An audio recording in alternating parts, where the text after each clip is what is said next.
السلام عليكم ورحمة الله وبركاته kusoo dhawaada Higgs Technology anigana waxaan ahay Maxamed Xirsi hadduu alla raali ka noqdo maanta waxaan qaadan doonaa oo idin sharxi doonaa saddex khiyaano oo ku jirta Photoshopka oo aad u baahan tahay inaad ogaatid wax badan aad ka baratid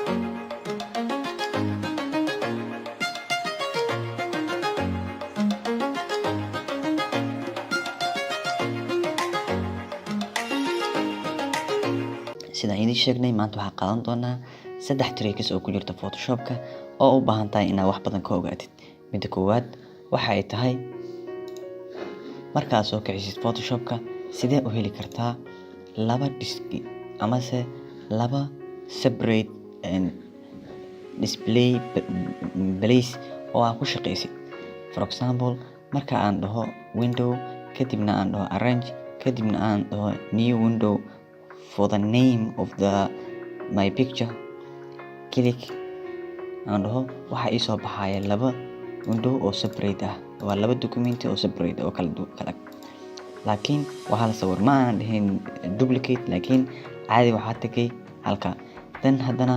aniga midkii koowaad jooga waxa tagaya window kadibna waxaan leeyahay arrange kadibna waxaan dooranayaa to up vertical kadib waxa ii soo baxday labadii xabo oo hal xabo isku noqday midka rabo ayaa hadba mid click ku siin karaa midka rabo ayaa ka shaqeyn karaa kadib maanta waxa u baahanahay inaan objective-kan ka bixiyo halkan kan waa soo dhaweyn karaa haddii doono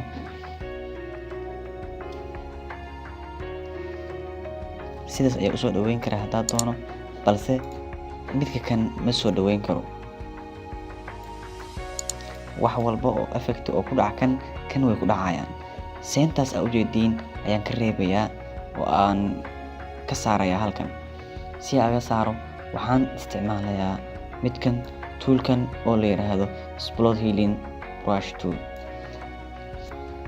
marka rabtid inaad ka saartid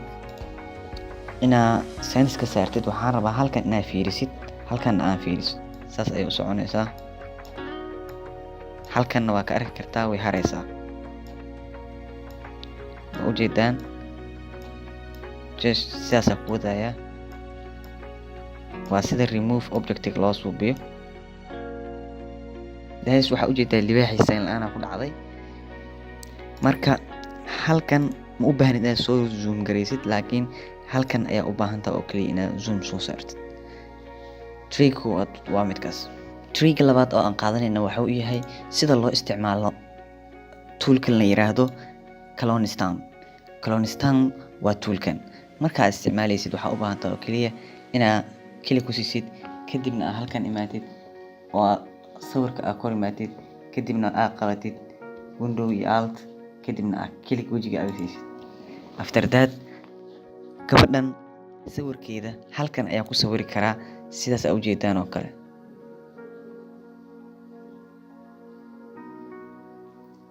ana u baahanin inaad soo jaro oo halkan aad soo dhigo ayaa sawirkeeda halkan soo dhigay ma duplicate gareyn sida ayaa u soo qaaday sidan ayaa ku soo dhigay waxaana ku soo dhigay waxa la dhaho clone tool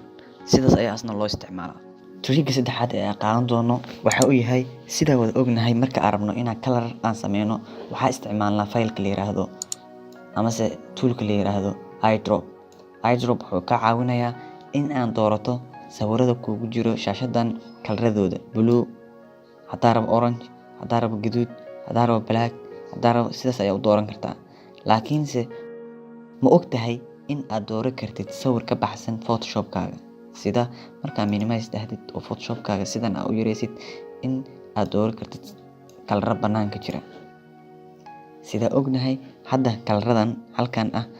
waa sidaas darteed si aad u doorato sawir ama color banaanka ah waxaan ku dhufanaysaa eyedrop kadib halkan ayaa ku dhufanaysaa dhaxda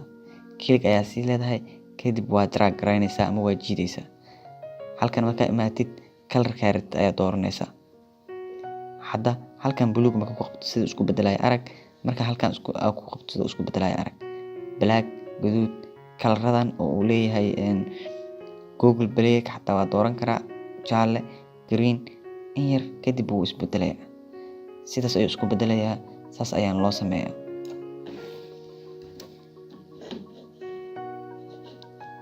kolka sidaa ayaa loo isticmaalaa oo kalarka halkaas ayuu iska bedelayaa. Sidaas ayaa loo isticmaalaa markaa rabtid in kalar banaanka Photoshopkaaga airdropka ku isticmaashid.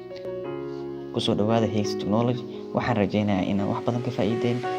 Ha hilmaamina inaad subscribe dhahdaan kadibna click ku siisaan notification button. Asxaabtaada la share garee. Waana mahadsantihiin. Kusoo dhawaada mar kale Higgs Technology.